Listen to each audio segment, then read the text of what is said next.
Die liekwartboom is nou nie meer iets wat 'n mens baie sien nie. Maar ek is so geseënd om 'n liekwartboom hier op Teefontein te hê. Die liekwartboomblaar gebruik ons saam met die rooi vergeetwortel vir diabetes. Nou jou liekwartboomblare en jou rooi vergeet is nou een van die min kruie wat ons gaan kook.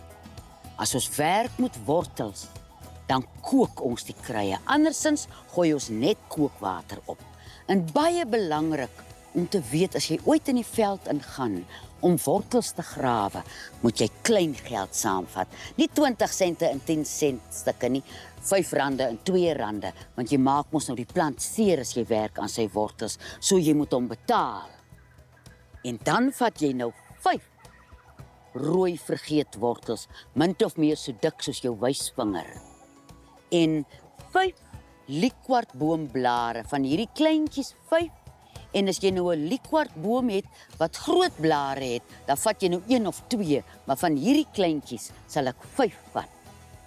Nou sit jy 'n liter water in jou kastrol, jy sit hom op 'n stadige hitte.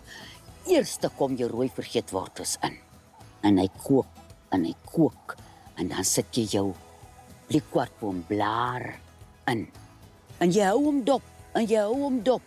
En jy sal sien so na 10, 15, amper na 20 minute toe, begin hy so 'n wit skuim bo-op maak. Dan moet jy weet hy's reg.